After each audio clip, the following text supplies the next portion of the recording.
రంగారెడ్డి జిల్లాలో దారుణం చోటు చేసుకుంది. అయితే శోభ అనే మహిళకు రాజు అనే వ్యక్తితో వివాహం జరిగింది. వివాదాల కారణంగా వారిరువురు విడిపోవడం జరిగింది. 10 ఏళ్ల క్రితం వీరిరువురికి కూడా వివాహం జరిగింది. అయితే వివాదాలు ముదిరిన నేపథ్యంలో ఇద్దరు కూడా విడిపోయారు. ఆ తర్వాత శోభ నరసింహులు అనే వ్యక్తిని వివాహం చేసుకుంది.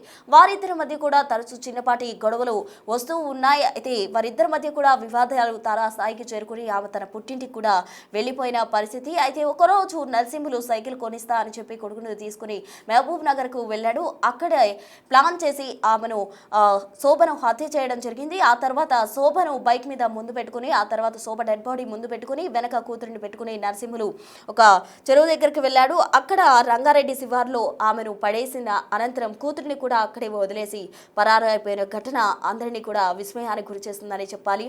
ఆ నైట్ అంతా కూడా ఆ చిన్నారి అమ్మ లే అంటూ కూడా ఎంతో విలపించిందో అందరినీ కూడా కలిసివేసిందని చెప్పాలి. ఇదంతా కూడా రంగారెడ్డి జిల్లాకు సంబంధించిన దారుణం జరిగిందనే చెప్పాలి. అక్కడ ఆ ఏరియాలో రంగారెడ్డి గూడకు చెందిన శోభకు ఇది జరిగింది. మొత్తంగా రంగారెడ్డికి చెందిన శోభ 10 ఏళ్ల కిందట రాజు అనే వ్యక్తితో వివాహం చేసుకుంది. ఆ తర్వాత నరసింహులు అనే వ్యక్తిని రెండో వివాహం చేసుకుంది. అయితే రెండో వివాహం కారణంగా తరచూ వీళ్ళ ఇద్దరి మధ్య కూడా వివాదాలు వస్తూ ఉండేవి. నిత్యం నరసింహులు తాగి వచ్చి ఎక్కువగా ఆమెను టార్చర్ చేసేవాడు అంటూ కూడా కుటుంబ సభ్యులు చెప్తూ ఉన్నారు. అయితే పుట్టింటికి వెళ్ళిపోయింది శుభారాణి. కొడుక్కి సైకిల్ కొనిస్తానని చెప్పి భార్యను మహబూబ్ నగర్కు నరసింహులు తీసుకెళ్లాడు. అక్కడ మరోసారి గొడవ జరగడంతో ఈ క్రమంలో భార్య శోభను నరసింహులు చంపేయడం జరిగింది. బైక్పై కూతురుని కూర్చోబెట్టుకుని భార్య డెడ్ బాడీ వెనకాల కట్టేసి రంగారెడ్డిగూడ శివారులో భర్త పడేశాడు. అక్కడే కూతుర్ని వదిలేసి పరారైన పరిస్థితి. రాత్రంతా అమ్మ లే అంటూ ఆ కూతురు ఏడ్ చేసింది. ఈ ఘటన అందరినీ కూడా కలిసివేస్తుందని చెప్పాలి. అంటే భార్యను చంపేయడం మాత్రమే కాదు, అది ఏ టైము అని కూడా చూడకుండా నైట్ టైము కన్న బిడ్డను అక్కడే వదిలేసి అతను పరారైపోయిన సిచ్యువేషన్. అంటే ఎంత కఠినంగా అతను ఒక సైకో లాగా బిహేవ్ చేశాడనే చెప్పాలి. ఎందుకంటే కన్న కూతురుని ఆ తల్లి డెడ్ బాడీ అక్కడ పడేసి ఆ తర్వాత ఆ పాపను కూడా అక్కడే వదిలేసి నరసింహులు పరారైపోయాడు. ఈ ఘటన అందరినీ కూడా విస్మయానికి గురి చేసిందనే చెప్పాలి. ఇదంతా కూడా రంగారెడ్డి గూడకు చెందిన శోభ వాళ్ళ ఇంట్లో చోటు చేసుకుంది. శోభ మొత్తంగా ఫస్ట్ రాజు అనే వ్యక్తిని వివాహం చేసుకుంది. ఆ తర్వాత నరసింహుని వివాహం చేసుకుంది. అయితే ఇద్దరి మధ్య కూడా అతను తాగుడు కారణంగా ఇద్దరి మధ్య కూడా తరచూ గొడవలు వస్తూ ఉండేవి. దీంతో ఆమె పుట్టింటికి వెళ్ళిపోయింది. ఆ తర్వాత ఒకరోజు సైకిల్ కొనిస్తా అని చెప్పి మహబూబ్ నగర్కు తీసుకొచ్చాడు.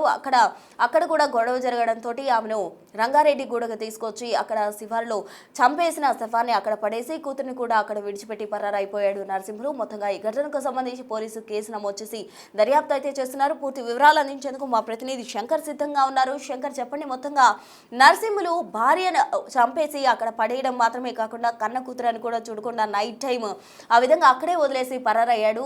అసలు అతనిపై ఎటువంటి యాక్షన్ ఉండబోతుంది? కుటుంబ సభ్యులు ఏమంటున్నారు? అసలు రంగారెడ్డి జిల్లా షాద్నగర్ నియోజకవర్గంలో ఉదయ విదారక సంఘటన చోటు చేసుకుంది. మొత్తంగా రంగారెడ్డి జిల్లాకు సంబంధించి కోయిల్కొండకు సంబంధించినటువంటి రాజుతో రంగారెడ్డి గూడకు చెందినటువంటి శోభారానికి 10 ఏళ్ల క్రితం వివాహం జరిగింది. వీళ్ళంతా కూడా అన్యోన్యంగా ఉన్నారు. భార్యాభర్తలు ఇద్దరు కూడా చాలా అన్యోన్యంగా జీవిస్తున్నారు. ఒకరిది రంగారెడ్డి జిల్లా, మరొకరిది మహబూబ్ నగర్ జిల్లా. వీరిద్దరు కూడా 10 ఏళ్ల క్రితం వివాహంతో పాటు అన్యోన్యంగా కలిసి ఉన్నారు. కానీ అది కొద్ది కాలం మాత్రమే కొనసాగింది. ఆ తర్వాత అదే గ్రామానికి సంబంధించినటువంటి నరసింహులతో భార్య శోభారాణి అక్రమ సంబంధం పెట్టుకున్నట్టు కూడా పూర్తిగా భర్త రాజు ఫైర్ అవుతూ వచ్చాడు. ఇదంతా కూడా ఎన్నిసార్లు చెప్పినా భార్య వినకపోవడంతో పూర్తి స్థాయిలో రాజు పూర్తిగా ఆవేశానికి కూడా లోనైనట్టుగా తెలుస్తుంది. మొత్తంగా గత నెల క్రితం ఈ భార్యాభర్తల గొడవ కారణంగా శోభారాణి తన పుట్టింటికి వచ్చింది. రంగారెడ్డి జిల్లా భరత్ నగర్ మండలానికి వచ్చింది. అక్కడ కొన్ని రోజులు ఉంది. అయితే తర్వాత నరసింహ అనే వ్యక్తి ఎవరైతే ఉన్నారో శోభారాణితో అక్రమ సంబంధం కొనసాగిస్తున్నటువంటి వ్యక్తి వారితో మంతనాలు చేస్తుండే. ఎవరితో అంటే శుభరానికి సంబంధించినటువంటి తల్లిదండ్రులతో కూడా భర్త నుంచి విడిపోయింది కాబట్టి తను పెళ్లి చేసుకుంటానని చెప్పి పలుమార్లు మాట్లాడినట్లుగా గుర్తించినటువంటి రాజు పూర్తిగా పగ పెంచుకున్నాడు. ఎందుకంటే తన నుండి విడిపోవడమే కాకుండా ఈ యొక్క అక్రమ సంబంధంతో నరసింహకు దగ్గర అవుతుండడంతో ఒక్కసారిగా భర్త తీవ్ర ఆగ్రహానికి లోనయ్యాడు. వెంటనే భర్త రాజు కూడా ఫరూక్ నగర్ మండలానికి వెళ్ళాడు. అక్కడ శోభరాని ఇంటికి వెళ్లి అక్కడ గడిపాడు. దీంతో పాటు కొంత మాయమాటలు చెప్పి ఆమెను బయటికి కూడా తీసుకురావడం జరిగింది. దీంతో సమీపంలో మొత్తంగా ఇరువురు మధ్య పెద్ద ఎత్తున ఘర్షణ వాతావరణం చోటు చేసుకుంది. మొత్తంగా ఇదంతా కూడా ఆలస్యంగా వెలుగులోకి వచ్చింది. ఎందుకంటే ఇద్దరి మధ్య కూడా ఈ యొక్క అక్రమ సంబంధం కారణాలు కావచ్చు, ఇదంతా కూడా ఆయన ఆగ్రహంతో పాటు అన్యోన్య జీవితాన్ని కూడా పాడు చేసినట్టు రాజు పూర్తిగా భార్య శోభరానితో గొడవ పెట్టుకున్నాడు. మొత్తంగా ఇదంతా కూడా చిలికి గాలియానగా మారింది. శనివారం రాత్రి తర్వాత అత్యంత దారుణంగా భార్యని చంపాడు రాజు. మొత్తంగా ఇది ఇంకా క్లారిటీ రావాల్సింది. మొత్తంగా దీనికి క్లియర్ గా ఒక కనిపిస్తుంది. చంపేసి ఇక్కడ రంగారెడ్డి జిల్లాకు సంబంధించి రంగడపల్లి రహదారిలో చెట్ల పొడలో పడేశాడు. Right Shankar, thank you. అంటే చనిపోయినటువంటి తల్లి దగ్గర ఒక 3 ఏళ్ల చిన్నారి ఏడుస్తూ ఉంది. రాత్రి మొత్తం కూడా పూర్తిగా ఏడుస్తూ ఉండడంతో ఇదంతా కూడా పక్కనే ఉన్నటువంటి రైతులు గమనించారు. ఎందుకు చిన్నారి ఏడుస్తుందని అక్కడ చూడగా అక్కడ ఒక శవం కనిపించింది. దీని వెంటనే పోలీసులకు సమాచారం అందించారు. మొత్తంగా పోలీసులు అక్కడ చేరుకోవడంతో పాటు దీనిపైన పూర్తి స్థాయిలో దర్యాప్తు ప్రారంభించినటువంటి సిచ్యువేషన్. మొత్తంగా భర్త భార్యను హత్య చేసినట్టుగా ఇప్పటికే పోలీసులు నిర్ధారణకు వస్తున్నారు. ప్రాథమిక సమాచారం అందుతుంది. దీని మీద ఇప్పటికే రాజును అదుపులోకి తీసుకొని విచారిస్తున్నట్టుగా తెలుస్తుంది. ఏమైనప్పటికీ భార్య పక్కన, అంటే చనిపోయినటువంటి భార్య పక్కన తన కూతురు ఉందన్న విషయాన్ని గమనించకపోవడం, వదిలేసి ఇంత దారుణంగా ఒక చిన్నారిని అక్కడ వదిలేసిపోవడం ఎంతవరకు సమంజసమంటూ స్థానికులు పూర్తిగా చెప్తున్నారు. మొత్తంగా అందరినీ కూడా ఈ ఘటన కన్నీరు తెప్పిస్తున్నటువంటి సిచ్యువేషన్. ఇప్పటికీ క్రూజ్ షీట్స్ ఆధారంగా కూడా అక్కడ ఉన్నటువంటి పూర్తిగా ఆధారం సేకరిస్తున్నారు పోలీసులు. దీని మీద ఇంట్లో ఎవరైనా ఉన్నారనే క్రమంలో కూడా షాద్నగర్ సిఐ సీతారాం పూర్తిగా దర్యాప్తు ప్రారంభిస్తున్నటువంటి సిచ్యువేషన్ అయితే కనపడుతుంది. ఏదేమైనప్పటికీ చాలా చోట్ల ఉమ్మడి పాలమూరు జిల్లా వ్యాప్తంగా ఈ యొక్క అక్రమ సంబంధాలు కుటుంబాలను చిన్నాభిన్నం చేస్తున్నాయి, పూర్తిగా హత్యలకు ప్రేరేపిస్తున్నాయి. కుటుంబంలో ఒక వ్యక్తి కోల్పోవడం, పూర్తిగా కుటుంబం అంతా కూడా రోడ్డు మీద పడడం అనేది కూడా తరచూ జరుగుతూ వస్తుంది. ఇప్పటికైతే దీనికి సంబంధించి ఇంకా ఈరోజు స్పష్టత వచ్చే అవకాశం ఉంది. ఇంకేదైనా జరిగిందనే కోణంలో కూడా పోలీసులు అయితే విచారణ చేపట్టినటువంటి పరిస్థితి కనిపిస్తుంది. ప్రసన్న శంకర్, ఏది ఏమైనప్పటికీ కూడా వివాదాలు అనేవి భార్య భర్తల మధ్య ఉన్నాయి. అయితే చిన్నారిని అభం శుభం తెలియదు, అంతటి చిన్నారిని ఎలా వదిలి వెళ్ళగలిగాడు? అసలు అక్కడ నైట్ టైంలో ఆ విధంగా ఆ చిన్నారిని విడిచిపెట్టి వెళ్ళాడు. ఒకవేళ కుక్కలు కానీ ఏవైనా వచ్చి దాడి చేసినా కూడా ఆ చిన్నారి పరిస్థితి ఏమై ఉండేది? అంతలో కొంచెం కూడా అంటే జ్ఞానం లేకుండా, కొంచెం కూడా విజ్ఞత లేకుండా ఏ విధంగా ఆ చిన్నారిని వదిలి వెళ్ళగలిగాడో అసలు కుటుంబ సభ్యులు అతనికి సంబంధించి ఏం చెప్తున్నారు?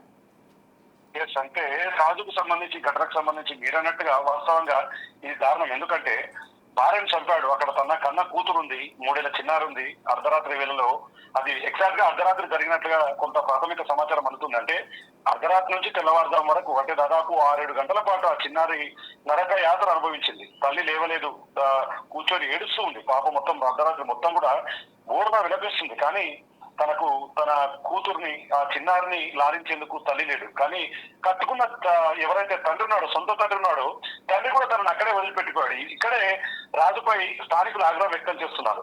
ఎందుకంటే ఆ చిన్నారిని అక్కడ విడిచిపెట్టిన టైంలో అర్ధరాత్రి వేళ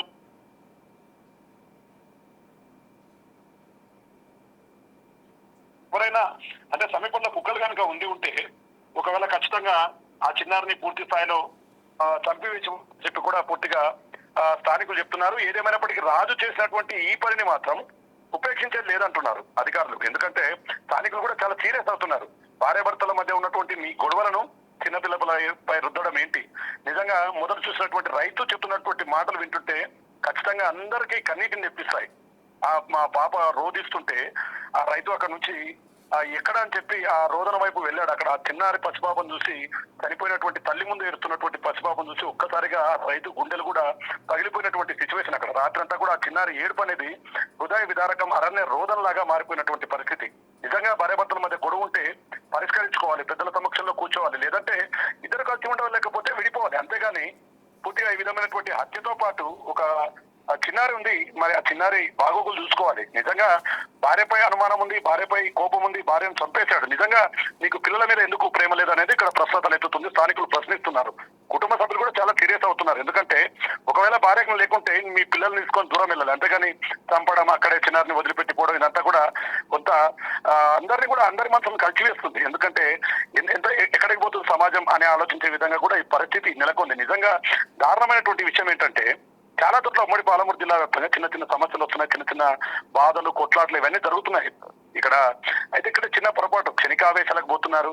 బట్ కలిసి ఉండలేకపోతే విడిపోవాలి, దూరంగా ఉండాలి, ఎవరి బతుకు వాళ్ళు బతకాలి. కానీ హత్యలు, చిన్నారులను అనాథలు చేయడం, ఇప్పుడు రాజు చేసినటువంటి పరిస్థితికి అందరూ చాలా సీరియస్ అవుతున్నారు. ఎందుకంటే నీవు భార్యను హత్య చేశావు, మరి నీవు జైలుకి వెళ్ళి కూర్చుంటావు. కానీ ప్రస్తుతం ఉన్నటువంటి చిన్నారి పరిస్థితి ఏంది? వాళ్ళ బాగోగులు ఎవరు చూసుకోవాలి? భవిష్యత్తులో పిల్లలు పెరిగి పెద్ద అయిన తర్వాత వాళ్ళ తల్లిదండ్రుల గురించి వేరే వాళ్ళు అడుగుతుంటే ఆ పిల్లలు ఏం చెప్పాలి అనేది కూడా కొంత కొంత ఆలోచించాలి. నిజంగా సమాజంలో ఉన్నటువంటి ఇలాంటి వారు నిజంగా చాలా కుటుంబాలలో ఇలాంటి చిచ్చులు రేపుతున్నాయి ఈ కలహాలంతా కూడా. నిజంగా ఒకవైపు చాలా మంది చెప్తున్నారు వారికి మానసికంగా భార్యాభర్తలు ఎలా ఉండాలి, కొట్లాట్లు వచ్చినప్పుడు వేరే వారితో సంప్రదించాలి, పెద్దల సమక్షంలో కొంత చెప్పించుకోవాలి, వారు కూడా మాట్లాడుకోవాలి. కానీ అది జరగడం లేదు. ఎక్కడ చూసినా క్షణికావేశాలు, అక్రమ సంబంధాలు ఇదంతా నెరవేర్చి మొత్తం ఓవరాల్ కలబోసుకుంటే మాత్రం ఒక కుటుంబం రోడ్డు మీద పడుతుంది. పక్కన ఉన్నటువంటి ఇతరులు కూడా ఇలాంటివి చూసి నేర్చుకుంటారు. రాజు ఏం మెసేజ్ ఇవ్వాలనుకున్నాడు మరి?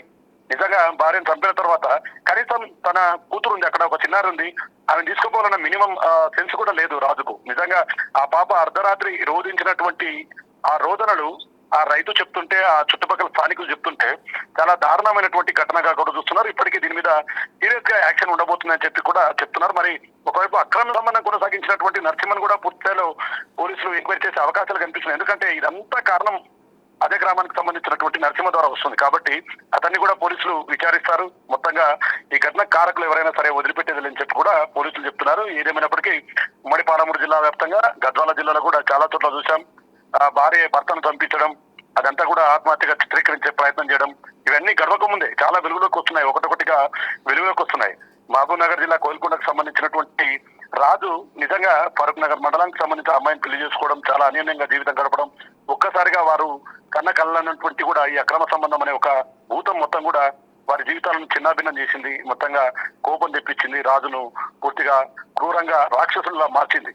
ఈ రోజు ఒక చిన్నారి అనాథగా మిగిలిపోయింది. మరి ఆ చిన్నారి బాగోగులు ఏంటి? ఇదంతా కూడా ఈ ఎపిసోడ్ అంతా కూడా అందరినీ కూడా కంటతడి పెట్టించింది. పోలీసులు సైతం కూడా చాలా బాధను వ్యక్తం చేశారు. ఆ చిన్నారిని చూసి, చిన్నారిని వాళ్ళ మిగతా ఎవరైతే వారి కుటుంబ సభ్యులు ఉన్నారో, వేరే బంధువులు ఎవరైతే ఉన్నారో వారికి అప్పగించారు. మొత్తంగా దీని మీద పూర్తిస్థాయి ఎంక్వైరీ అయితే స్టార్ట్ అయింది. బ్లూస్ట్రీమ్ ఆధారంగా ఆధారాలను సేకరించారు. మొత్తంగా రాజు అతని అదుపులో ఉన్నట్లుగా, వాళ్ళ అదుపులో ఉన్నట్లుగా తెలుస్తుంది. నరసింహన్ కూడా విచారించే అవకాశాలు ఎన్నో వస్తున్నాయి.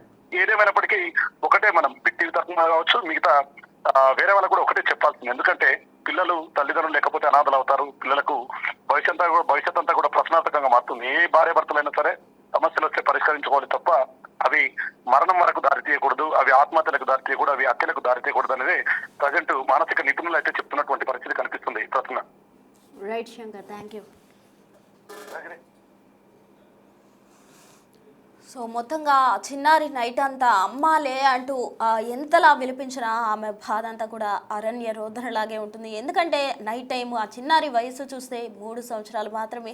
అయితే భార్యాభర్తల మధ్య వివాదాల కారణంగా పిల్లలను బలి చేస్తూ ఉన్నారు చాలామంది పేరెంట్స్. అయితే వాళ్ళ ఇద్దరి మధ్య బహుశా గొడవలు ఉండుండొచ్చు, అతను ఆమెపై కోపంతో బహుశా చంపేసి ఉండొచ్చు. బట్ కన్న కూతురు ఏం చేసింది? అపన్ శుభం తెలియని ఆ చిన్నారిని నైట్ అంతా ఆ శివార్లో పడేసి వదిలేసి వెళ్ళిపోయాడు ఆ కర్కశ తండ్రి అనే చెప్పాలి. ఎందుకంటే భార్యను హతమార్చడమే కాకుండా చిన్నారిని ఏమాత్రం అయ్యే నా కన్న కూతురు నైట్ ఇక్కడ వదిలేస్తే ఎలా ఉండగలుగుతుంది అన్న ఆలోచన లేకుండా ఆ చిన్నారిని అక్కడ వదిలేసి ఎంతో కర్కశంగా అక్కడ విడిచిపెట్టి వెళ్ళిపోయాడు. ఒకవేళ నైట్ టైం ఆ చిన్నారికి ఏదైనా దాడి జరుగుంటే, ఎవరైనా ఏదైనా చేస్తుంటే, లేకపోతే ఆ జంతువులు కానీ కుక్కలు కానీ ఏవైనా దాడి చేస్తుంటే పరిస్థితి ఎలా ఉండేదో ఊహించడానికే చాలా విషాదంగా ఉందని చెప్పాలి. అసలు ఊహించడానికి కూడా వర్ణనాతీతంగా ఉంది. ఆ చిన్నారి రోదన ఎంతలా ఉందో కూడా అందరినీ కూడా ఇది కంటతడి పెట్టిస్తూ ఉంది. ఈవెన్ ఇప్పుడు అక్కడ ఉన్న స్థానికులు కూడా, రైతులు కూడా వారంతా కూడా చెప్తూ ఉన్నారు, కుక్కలు తిరుగుతూ ఉన్నాయి, ఆ చిన్నారి ఏడుస్తూ ఉంది, నైట్ అంతా కూడా కూర్చొని ఏడుస్తుంది. ఏడ్చినా తల్లి ఎక్కడి నుంచి వస్తుంది?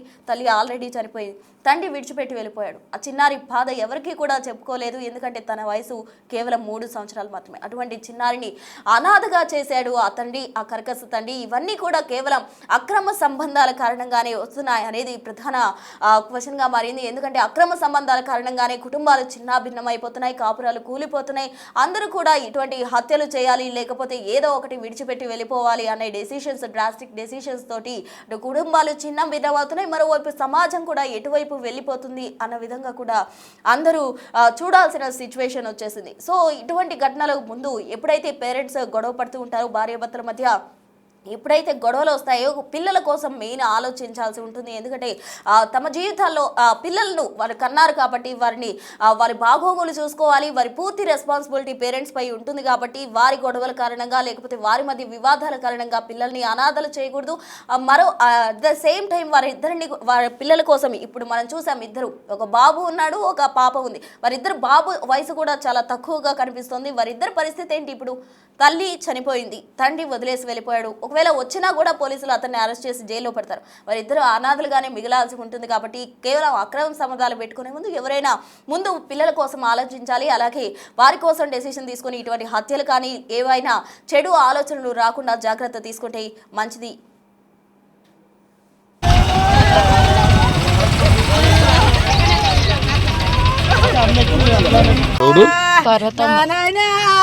నాకు అందులోనే మనం వదుకుంది నా బిడ్డ.